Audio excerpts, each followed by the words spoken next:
તમારા બાળક સાથે જેવો વર્તાવ રાખો છો ને એવો જ એની શરદી સાથે રાખો, મક્કમ છતાં માયાળુ. મોટા ભાગની મમ્મીઓ please mummy please mummy please મમ્મીને વશ થઈ જાય. કાં તો ના પાડો જ નહીં, અને જો ના પાડો તો એનો અર્થ ના જ થાય છે, બીજો કોઈ થતો નથી. You are not going means you are not going. Now there is no please. Even after taking decision, you have realized that right now it is a wrong decision. Do not change your decision by those please. Not today. That is the most important thing. એને એવું જો સમજાઈ જશે કે આ please please કરવાથી મારું ધાર્યું થાય છે તો પૂરું થયું. આજે 3 પ્લીઝ, કાલે 5 પ્લીઝ, પછી 8 પ્લીઝ, પછી 15 પ્લીઝ, પછી 20 પ્લીઝ. કેટલા બધા બાળકોને મેં જોયા છે, નાના નાના 4 વર્ષના 5 વર્ષના, એની મમ્મીને કે તું ગંદી મમ્મી છે. આપણે બધાએ સાંભળ્યું છે, હા કે ના? તું તો ગંદી મમ્મી છે.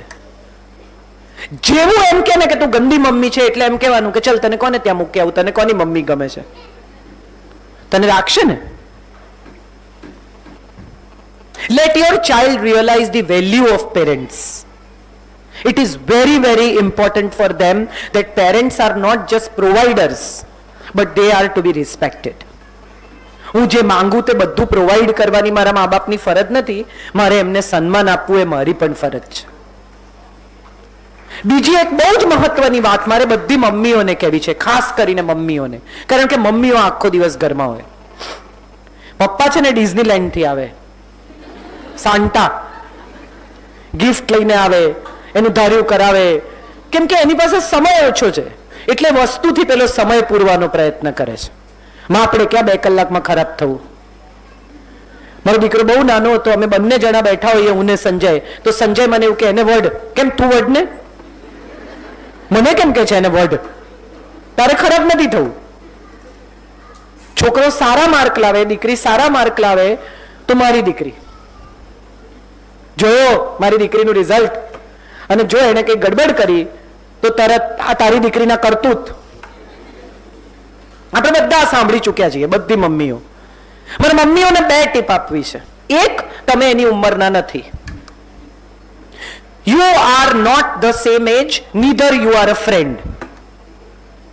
Most of the parents try to be friendly to an extent where they forget the age bar. The age gap between a mother and a daughter should always be remained and observed and maintained very sincerely. હું તારી માં છું, તારા જેવડી નથી. Do not try to behave my age. હું તને કહું છું શું પહેરવાનું, આવું કેટલી મમ્મીઓએ સાંભળ્યું છે, હા કે ના? આપો જવાબ. બધા ડોકા આમ કરે છે. તારે મને નહીં કહેવાનું શું પહેરવાનું, હું તને પૂછું છું શું પહેરવાનું. આવું આપણે કેટલી બધી વાર સાંભળ્યું છે. That is the time when I would answer કે ઓકે, તો કાલથી બંને ટાઈમની રસોઈ કરજે. મારી ઉંમરની છે ને, હું જે કરું એ બધું તારે કરવું છે, રાઈટ? તો કાલથી 2 ટાઈમની રસોઈ તું કરજે. આ બહુ ઇમ્પોર્ટન્ટ છે, to make them realise what you are doing. ના ના, એ તો આપણી ફરજ છે. આપણી ફરજ છે તો એમની ફરજ નથી, હા કે ના? કરેક્ટ. પણ આપણે બધા એવા ડરેલા મા બાપ છીએ કે જેમણે 4 આપઘાતના કિસ્સા છાપામાં વાંચી લીધા છે. છોકરું કંઈ કરી બેસે. To tell you the truth, કંઈ કરી બેસવા માટે બહુ જ જીગર જોઈએ. એમ કંઈ કરી બેસાતું નથી. આ બહુ જ મહત્વની વાત છે જે બધા મા બાપે સમજી લેવી જોઈએ. બીજી મહત્વની વાત, જ્યારે જ્યારે તમારા બાળક સાથે તમારી આર્ગ્યુમેન્ટ થાય, એ મધર હોય કે ફાધર હોય, સ્પેશિયલી માં સાથે વધારે થાય, કારણ કે માં એમ કે નહીં લે એટલે એમ કે પછી ફરી માં કે નાવા જા, ત્રીજી વાર કે જા ઉભો થા નાવા જા, જાઉં છું. ચોથી વાર કે હવે તું નાવા નહીં જાય ને તો તારું આવી બનશે, હા તો નથી જતો જા. આ કન્વર્સેશન દરેક ઘરમાં થયું છે, હા કે ના? કરેક્ટ. એટલે ઊભો કે ઊભી એ જે બી. હવે આમાં મારી પાસે એક ટીપ છે. એક વાર એમ કેવું કે નાવા જા અને પછી ભૂલી જવું, કારણ કે નહીં નાવાથી આજ સુધી કોઈ મરી નથી ગયું, હા કે ના? કરેક્ટ. પણ હોમવર્ક કરવા બેસ એમાં બાંધછોડ નથી. આપણો પ્રોબ્લેમ શું છે? ખાડે ડૂચા ને દરવાજા ઉઘાડા. નાવામાં, ખાવામાં, આમ કરવામાં, પેલું કરવામાં, ટીવી જોવામાં, ફલાણું કરવામાં, કપડાં પહેરવામાં આપણે એટલી એનર્જી વાપરી કાઢી છે કે પછી જ્યારે ખરેખર ડિસિપ્લિન કરવાનો વારો આવે છે ત્યારે ડિસિપ્લિન સુધી એ એનર્જી રહી નથી. ડિસિપ્લિન શેમાં જોઈએ છે તમને? હોમવર્ક કરવામાં, સાંજે સમયસર ઘરે આવવામાં, તો એમાં વાપરો. નવામાં શું કામ વાપરો છો? આપણા મનમાં એમ છે કે આ રિમોટ કંટ્રોલ થી ચાલતું એક રમકડું છે, આપણે કહીએ કે નાવા જાય એટલે આમ કરતું ઊભું થઈને નાવા જતું રહેશે, પણ એ નહીં જાય, કારણ કે હવે એની પાસે એક ઇન્ડિવિજ્યુઅલ થોટ પ્રોસેસ છે. કાનમાં ઇયરફોન પહેરી રાખે, મ્યુઝિક સાંભળ્યા કરે, કે જે સાંભળતા હોય રામ જાણે. હવે મજાની વાત એ છે કે તમે જ્યારે કંઈક કહેવા જાઓ છો ત્યારે એને સંભળાતું નથી. તમે એમ માનો છો કે તમે કહ્યું છે, એને સાંભળ્યું નથી. Best way to deal with it, stand there, look at in their eyes and tell them કે કાઢ તો વાત કરવી છે. આપણી પાસે એટલી ધીરજ નથી. એ જ્યારે સુર ઊંચો કરે, હા કરીને વાત કરે, ત્યારે મોટા ભાગે એ કાળી 5માં હોય તો માં કાળી 7માં જતી રહે. આવી રીતે વાત થાય માં સાથે, આ રીત છે તમારી, અમે આખો દાડો કરીને થાકી જઈએ પણ તમને તો કઈ કદર જ નથી. આ સ્વગત ઉચ્ચાર છે, રેડિયોની જેમ તમે બોલો છો, એને સંભળાતું નથી. હવે જો તમારે અહીંયા કંઈક કરવું હોય તો best part of the story is that when they raise their voice, tell them કે આ મારી સાથે વાત કરવાની રીત નથી. મગજ ઠેકાણે આવે, શાંત થાય, વાત કરી શકે, દલીલ નહીં, ત્યારે વાત કરીશું. આર્ગ્યુમેન્ટ માટે મારી પાસે સમય નથી, વાત માટે છે. બીજી બહુ જ મહત્વની વાત, મોટા ભાગની મમ્મીઓ ટોન્ટ મારવામાંથી ઊંચી નથી આવતી. તમને નહીં ગમે પણ મારે આ કહેવું છે, અમે તો પહેલા જ કહેલું. ગ્રેટ, તમે જીનિયસ છો, સર્ટિફિકેટ આપીશું, બીજું શું થઈ શકે? તમે પહેલા જ કહેલું કારણ કે તમે 40 વર્ષના છો. એને ન સમજાયું કારણ કે 13-14 વર્ષની છે. તમે કેમ ભૂલી ગયા કે તમે પણ ક્યારેક 14 વર્ષના હતા? તમને કેમ યાદ નથી કે 14 વર્ષે તમે પણ ભૂલો કરી છે? તમને પણ ક્લાસનો એક છોકરો ગમતો હતો, તમને પણ ક્લાસની કોઈ છોકરી ગમતી હતી. હિંમતવાળા કોકે ચિઠ્ઠી આપી હશે, પ્રિન્સિપલની કેબિન સુધી પણ પહોંચ્યા હશે. ટેબલ ઉપર હાર્ટ કોતર્યા, હજી બી તમારી સ્કૂલમાં જઈને જુઓ તો તમારી પાટલી ઉપર કોતરેલા હાર્ટ કે ને એસ લખેલા હશે. તો એનો અર્થ એ થાય છે કે તમે ઉંમરમાંથી પસાર થઈને આવ્યા છો. એ એડોલેસન્ટની ઉંમર, એ છોકરીનું ગમવું, એ અમુક પ્રકારના hormonal changes. You have experienced it.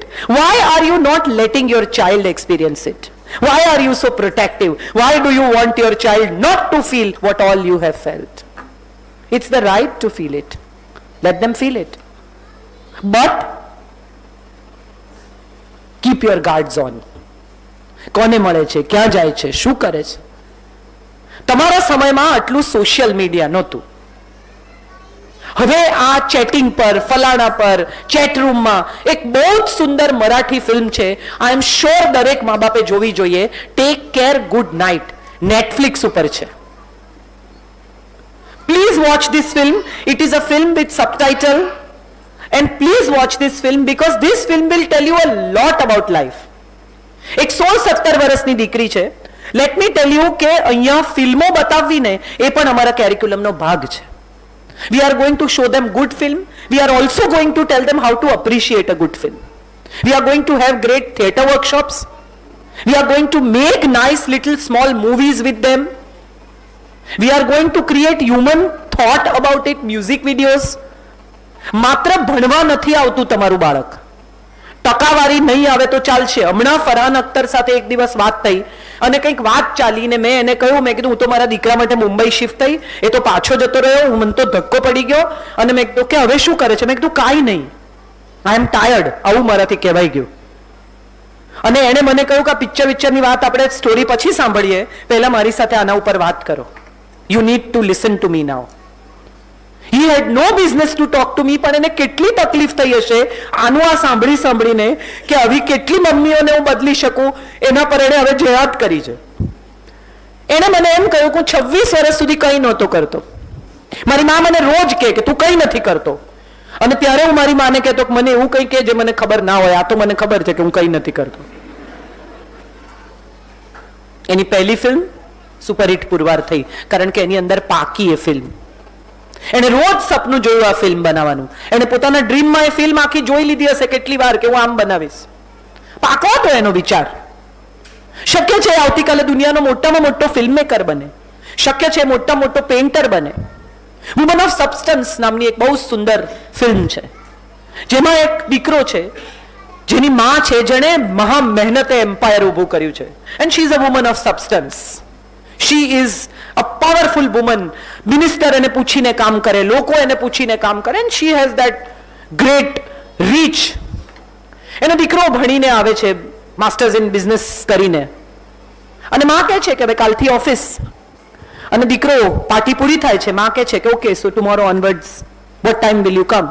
And he says that I want to become a painter, I don't want to join your office. માને તો ભયાનક આઘાત લાગે છે કે આ બધું શું થઈ ગયું, હું શું ઈચ્છતી હતી ને આ ક્યાં પહોંચ્યો. એ એના થોડા પેઇન્ટિંગ્સ બતાવે છે. માં જુએ છે કે આ તો ખરેખર સારો પેઇન્ટર છે, જો હું એને છોડી દઈશ તો પત્યું. એટલે માં એના પેઇન્ટિંગનું એક્ઝિબિશન નક્કી કરે છે. વિશ્વભરમાંથી ક્રિટિક્સને બોલાવે છે, પેરિસથી, વિયેનાથી મોટા મોટા ક્રિટિક્સ આવે છે. એ લોકોને આગલી સાંજે માં ડિનર પર બોલાવે છે અને બોલાવીને બધાને પૈસા આપે છે કવરમાં. એટલે બધા કહે છે કે જરૂરત જ નથી, સારું હશે તો અમે લખીશું, અમારે કંઈ એવી તમને નહીં લખવાનું કોઈ કારણ નથી, અમારે પૈસાની જરૂર નથી. અને ત્યારે માં કહે છે કે તમારે આ પૈસા એટલા માટે નથી લેવાના કે તમારે સારું લખવાનું છે, આ પૈસા તમારે એટલા માટે લેવાના છે કે તમારે એની ખરાબમાં ખરાબ વખોડી કાઢવાનું છે એનું painting. Well they do it. કેટલાક લોકો એવું લખે છે કે એને ઝાડુ પકડવું જોઈએ પીછી છોડીને, આ જિંદગીમાં કદી પેઇન્ટર નહીં બની શકે, આ તો એની માં હતી એટલે આટલી એક્સપેન્સિવ આર્ટ ગેલેરી બુક કરી, આ તો એની માં હતી એટલે આમ થયું આમ થયું. એની માં. છોકરો બહુ જ નિરાશ થઈ જાય છે, ઘરે આવી જાય છે, ઓફિસ પણ નથી જતો, પણ માને ખબર છે કે ધીરે ધીરે પલટી લઈશ, વાંધો નહીં આવે, રહેવા દો થોડા દિવસ એને ડિપ્રેશનમાં.